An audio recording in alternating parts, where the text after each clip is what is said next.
In what could be our last chance to thank surviving veterans, we're being urged to come together to celebrate the 80th anniversary of VE Day this May. Bank holiday Monday, May the 5th, has been announced as the day that people across the UK will come together to celebrate the 80th anniversary of VE Day. We're being encouraged to organise picnics, street parties and barbecues to remember the end of fighting in Europe during World War II. Schools will also be getting involved, and John Maguire has been to one that's already making plans.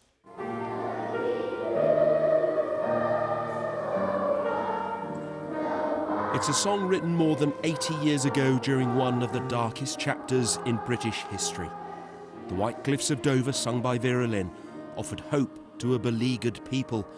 A future of love and laughter, peace ever after, and a world of freedom.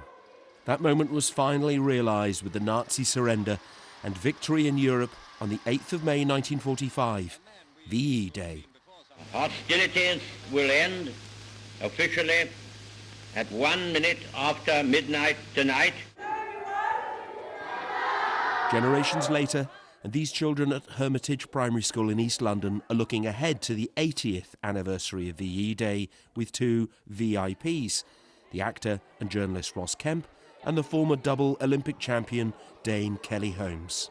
This will be the last generation that get to have any connection and hopefully interact with some of those veterans. They're here to launch calls for a national celebration on Bank Holiday Monday, May the 5th, called the Great British Food Festival. There'll be street parties and picnics to honour those who fought for our liberty. I want as many people as possible across the United Kingdom to just have a great day and remember the sacrifices that were made that enable us to live in the way that we do, with the freedoms that we have. Schools across the country are being asked to take up the VE Day challenge. The children here have been studying the Second World War, not just when it happened, but why, and crucially, what it means now, so many years on. It was very scary for the people living in that time, and lots of people died. The children had to be evacuated to the countryside, so it would have been very scary.